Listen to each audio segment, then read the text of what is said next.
Alhamdulillah, alhamdulillahilladzi bi ni'matihi tatimmus shalihat wa tanzilul barakat wa tahsulun nafahat.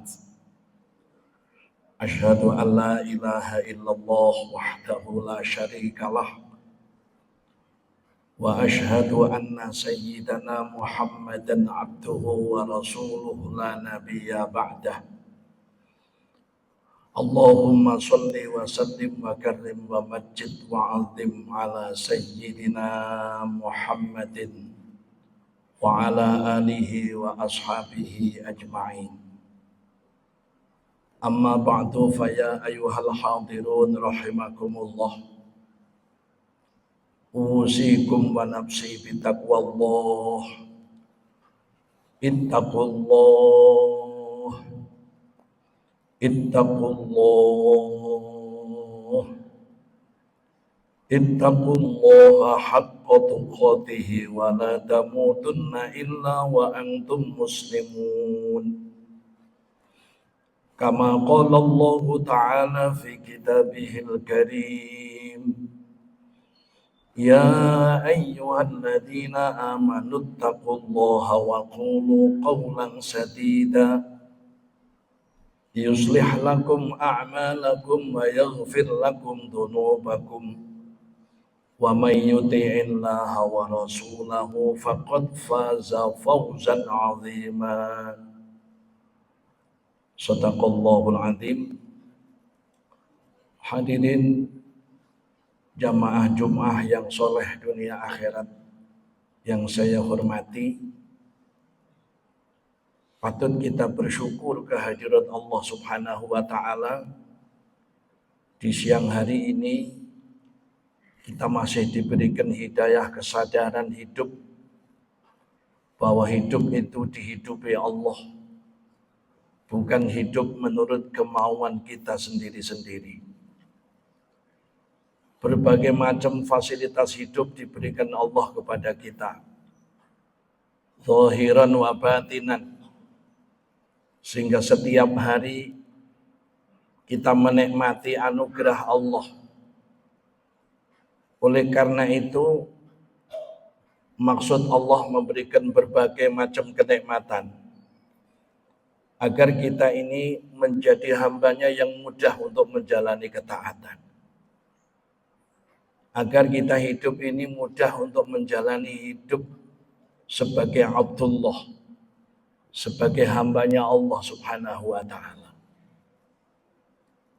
Oleh karenanya, sebagai bentuk syukur real kita kepada Allah, Sang Razak, Sang Wahab, Sang Ghani, Sang Mughni, adalah meningkatkan kualitas iman, ibadah pengabdian, dan ketakwaan kita kepada Allah Subhanahu wa Ta'ala dengan iman, ibadah, dan takwa yang sesungguh-sungguhnya di berbagai kehidupan, baik yang menyangkut hablum minallah maupun yang menyangkut hablum minan nas. Karena keseimbangan hidup kita adalah keseimbangan hidup kepada Allah dan kepada sesama. Hadirin jamaah Jumat yang dimuliakan Allah, sebagai hambanya yang senantiasa dijamin rezekinya, sudah dijanjikan rezekinya, sudah dijatah rezekinya. Kerja kita setiap hari di tempat yang mulia ini adalah ibadah, yang masing-masing oleh Allah rezekinya dibikin beda-beda. Seberapapun yang diberikan Allah kepada kita, wajib kita syukuri. Tidak boleh perbedaan rezeki menimbulkan iri hati, dengki, dan hasad. Karena sifat itu akan merusak iman kita. Al-hasadu yufsidul iman. Pengarahan dari baginda Rasul, hasad itu merusak iman. Iman itu alat rasa yang akan menumbuhkan orang sabar ketika menerima cobaan, Dan imanlah yang menumbuhkan rasa syukur pada saat kita mendapatkan rezeki. Oleh karena itu iman kita jangan sampai dirusak oleh sifat-sifat sayyi'ah. Allah sudah menjaminkan rezeki duniawiyah dengan berbeda-beda. Walaupun jumlah rezeki yang kita dapat berbeda-beda, seberapapun jumlah yang kita terima hasil kerja payah kita, satu, Allah akan mengganti pahala akhirat. Yang kedua, ketika kita merasa bahwa jumlah yang kita dapat sedikit, ketika kita sabar tetap nikmat. Ketika kita mendapatkan sejumlah yang kita inginkan, ketika kita syukur tetap nikmat. Yang dibedakan oleh Allah hanya jumlahnya. Tapi ketika dikawal dua sifat, sabar dan syukur, sama-sama nikmatnya walau tidak sama jumlahnya. Inilah yang dimaksud baginda Rasul Muhammad sallallahu alaihi wasallam, wahai umatku, bersedekahlah kalian dan janganlah kalian malu sedekah sedikit. Karena tidak sedekah itu lebih sedikit daripada sedekah sedikit. Allah subhanahu wa ta'ala mengingatkan agar rezeki seberapapun yang dikirim oleh Allah secara zahir lewat kerja kita, maka Allah subhanahu wa ta'ala mengingatkan wa amma man a'ta wattaqa wa saddaqa bil husna fasanu yassiruhu lil yusra. Adapun orang-orang yang melatih dirinya, mendidik dirinya menjadi orang yang dermawan, man a'ta, orang yang suka weh-weh, orang yang suka memberi kepada orang yang seharusnya dan sebaiknya diberi. Wattaqo, dan orang yang bertakwa kepada Allah, yang diperintah dijalani, yang dilarang dijauhi. Mukhlishina lahuddin, sedekah dan mentaati Allah seikhlas-ikhlasnya dengan penuh kesadaran ilmu. Wasaddaqa bil husna, dibarengi bahwa setiap hamba Allah harus yakin amal sekecil apapun, seremeh apapun, pahalanya pasti lebih baik daripada bentuk amalnya, dunia sampai akhirat. Tidak perlu khawatir kita sedekah dengan zakat, namanya sedekah wajib kita melarat. Tidak perlu khawatir sedekah sunnah kita melarat. Ketika sama-sama disadari bahwa itu perintahnya Allah, sebagai apa? Ketika kita melatih diri sebagai orang yang dermawan, ternyata sedekah yang kita berikan semua fadilah kemanusiaannya dikembalikan pada manusia sendiri. Misalnya, as-shadaqatu tajlibul arzaq. Sedekah itu memudahkan dapat rezeki yang lain lagi. As-shadaqatu lidaf'il bala. Sedekah itu untuk tolak bala. As-shadaqatu tasuddu sab'ina babat minasu. Sedekah itu dapat membuntu 70 pintu kejahatan. As-shadaqatu tadfa'u maitatasu. Sedekah itu bisa menolak mati su'ul khotimah. Semua fadilah-fadilah amal soleh dikembalikan kepada manusianya, sedikit pun bukan untuk Allah. Artinya ketika kita sedang menjalani perintah-perintah amal soleh, dikembalikan kebaikannya kepada semua manusia dunia sampai akhirat. Man amila sholihan min dzakarin aw untha wa huwa mu'minun falanuhyiyannahu hayatan thayyibah walanajziyannahum ajrahum bi ahsani ma kanu ya'malun. Barang siapa yang beramal soleh karena Allah dan dia tetap beriman kepada Allah, dalam situasi hidup seperti apapun susah dan bahagianya, tetap eksis imannya, tetap istiqomah amal solehnya, falanuhyiyannahu hayatan thayyibah. Ada satu kepastian dari Allah, hidupnya semakin baik. Logika yang dibangun oleh Allah untuk hambanya menjadi orang yang hidupnya semakin baik adalah istiqomah amal soleh eksis imannya. Itulah makanya kita diperintah sholat, kita diperintah zikir, kita diperintah sedekah, kita diperintah zakat, memenuhi rukun iman yang 6, memenuhi rukun Islam yang 5. Dalam rangka apa? Mengeksiskan iman, sehingga dengan eksis iman itulah sifat-sifat hasanat akan dimunculkan oleh Allah. Sifat-sifat baik akan dimunculkan oleh Allah. Dan salah satu fungsi amal soleh sekecil apapun, innal hasanat yudhibnas sayyi'at. Semua kebaikan yang diperintahkan oleh Allah, mulai tingkatan wajib sampai yang sunnah, adalah melebur dosa kita sendiri. Ketika dosa dilebur dengan amal soleh yang kita jalani, kenyamanan dan ketenangan itu akan terjadi pada hati kita. Karena yang membuat hidup gundah galau, hidup penuh balak, hidup diadab oleh Allah, pasti ada kesalahan yang belum dibersihi, ada kesalahan yang belum diistighfari, ada kesalahan yang belum ditaubati. Ujungnya hanya satu kata, azab Allah menanti. Tetapi optimisme kita, Allah sudah mendeklarasikan dirinya sebagai Ghafurun, sebagai Ghafarun. Maha pengampunan Allah lebih besar dari besarnya dosa kita. Sifat belas kasihnya Allah lebih besar daripada sifat ghadab dan kemarahannya. Tergantung bagaimana eksistensi iman, istiqomahnya amal soleh, dan amal-amal kebaikan yang lain. Hadirin jamaah Jum'ah yang dimuliakan Allah. Wattaqo, yang kedua, kita diperintah oleh Allah menjadi orang yang taat. Karena dengan ketaatanlah hidup itu nikmat. Dengan ketaatanlah hidup itu akan berkah. Dengan ketaatan itulah hidup akan merasa nyaman. Kenapa? Karena memang sesuai dengan apa yang diinginkan oleh Allah dalam penciptaan ini.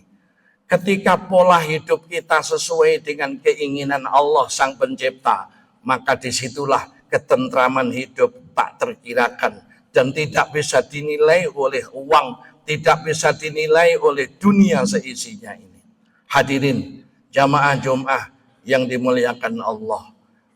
Wasaddaqa bil husna, endingnya apa? Fasanu yassiruhu lil yusra.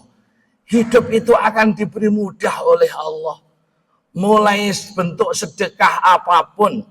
Yang kedua, bentuk ketakwaan dengan tingkat wajib sampai yang sunnah.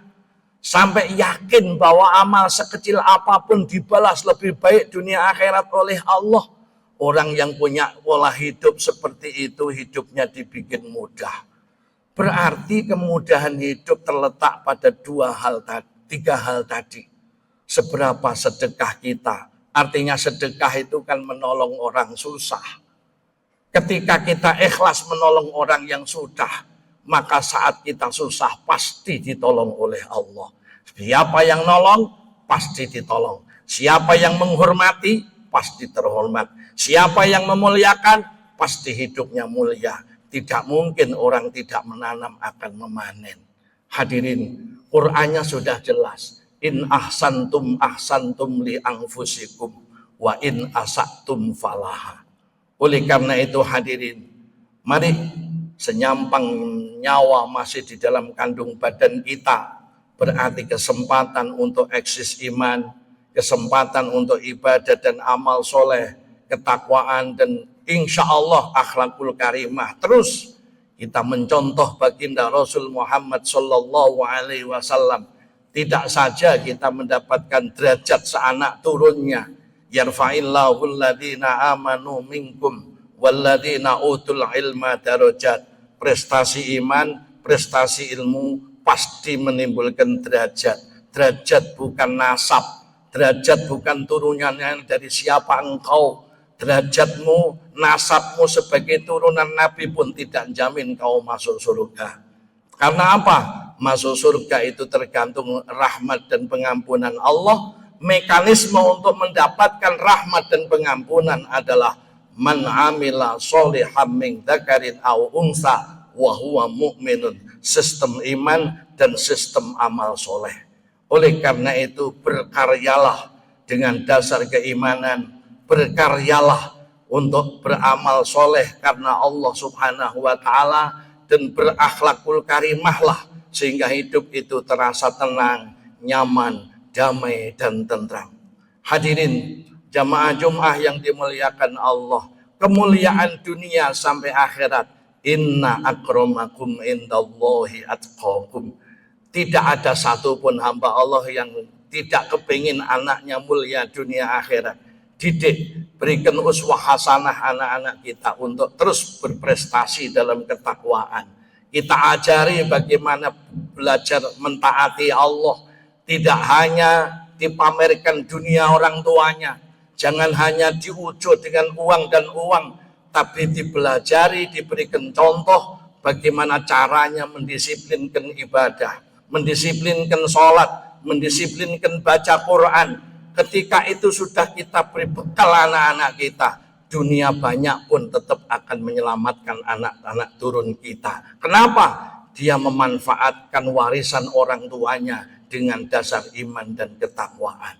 Ketika kita tidak mendasari anak turun dengan iman, dengan ketakwaan, dengan akhlakul karimah, apa artinya kita soro-soro kerja mulai pagi sampai sore sekian tahun sampai mati, kalau anak-anak kita tidak pernah bisa bersyukur kepada orang tuanya, tidak pernah mendoakan orang tuanya, tidak pernah bisa menjaga apa yang ditinggal oleh kedua orang tuanya. Oleh karena itu bentuk anak ada yang menjadi fitnah. Innama amwalukum wa auladukum fitnah. Ada kalanya yang jadi musuh. Ya ayyuhalladzina amanu.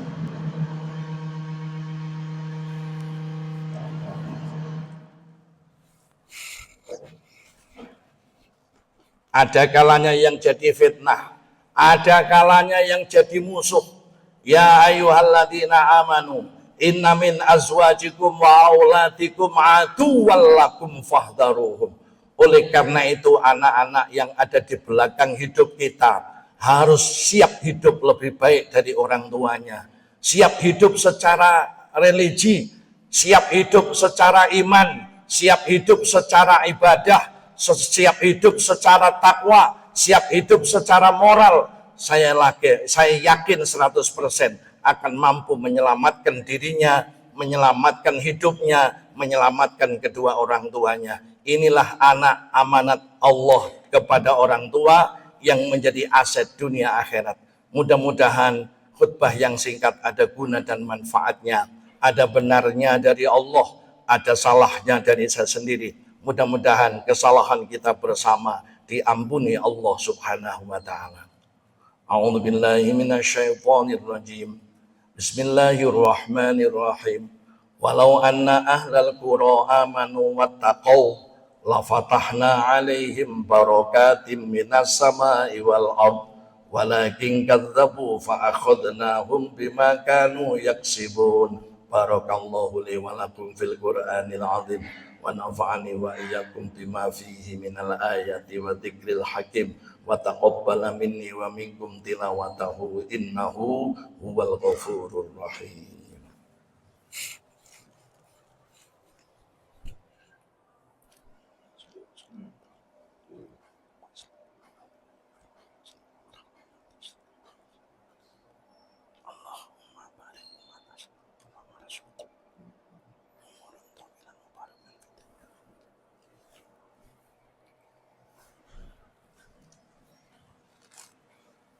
Alhamdulillahilladzi ja'ala taqwa libasas sholihin. Ahmaduhu subhanahu wa ta'ala wa had'ati mu'tarifin bisidqil yaqin. Asyhadu an la ilaha illallah wahdahu la syarikalah al-malikul haqqul mubin. Wa asyhadu anna sayyidana Muhammadan abduhu wa rasuluh as-sadiqul wa'dil amin. Allahumma salli wa sallim wa barik ala sayyidina Muhammadin wa ala alihi wa ashabihi ajma'in. Amma ba'du fa ya ayuhan nasu ittaqullaha haqqa tuqatih wa la tamutunna illa wa antum muslimun wa lazimu sholata ala khairi khalqihi alaihi salatu wa salam. Faqad amarakumullahu bidzalika irsyada wa ta'lima wa ijlala liqadrihi wa ta'zima. Faqad qala ta'ala innallaha wa malaikatahu yusholluna 'alan nabi ya ayyuhalladzina amanu shollu 'alaihi wa sallimu taslima. Allahumma sholli wa sallim wa barik ala sayyidina Muhammadin nabiyil awwah wa ala alihi wa ashabihi wa mawalah wardallahumma Abi Bakrin wa Umar wa Utsman wa Ali wa an sairi ashabi nabiyika ajma'in wa anit tabi'in wa man tabi'ahum bi ihsanin ila yaumiddin wa alaina ma'hum bi rahmatika ya arhamar rahimin. Allahumma ighfir lil mu'minina wal mu'minat wal muslimina wal muslimat al ahya'i minhum wal amwat innaka sami'un qaribun mujibud da'wat qadiyal hajat wa ghafirudz dzunubi wal khati'at. Allahumma nadim ahwalana wa hassin af'alana wa khallisna min alamil faqri wa dhulli wa simna minal bala wal waba wa ta'un wa min syururil a'da'i wa syayatin wa nafsil ammarati bisu'. Allahumma inna na'udzubika min juhdil bala wa tarkis saqa wa su'il qada wa syamatatil a'da'. Allahumma ya qadiyal hajat ya qadiyal hajat faqdi hawaijana min hawaijid dunya wal akhirah hajatid dunya bil maisarah hajatil akhirah bil maghfirah. Allahumma ighfir dzunubana wastur uyubana wakshif kurubana wa aslih data bainina wa alif fi ta'atika wa ta'ati rasulika baina qulubina. Allahumma barik lana fi umurina, Allahumma barik lana fi ilmina wa a'malina, Allahumma barik lana fi amwalina wa arzakina, Allahumma barik lana fi jihadina wa ta'limina wa ma'isyatina, Allahumma barik lana fi kulli ma a'taitana. Rabbana atina fid dunya hasanah wa fil akhirati hasanah wa qina adzabannar. Wa sallallahu ala sayyidina Muhammadin wa ala alihi wa sahbihi wa sallam. Walhamdulillahi rabbil alamin. Ibadallah, inna Allah ya'muru bil adli wal ihsan wa ita'i dzil qurba wa yanha 'anil fahsya'i wal munkari wal baghi ya'idukum la'allakum tadhakkarun wa la dzikrullahi akbar. Aqimus shalah.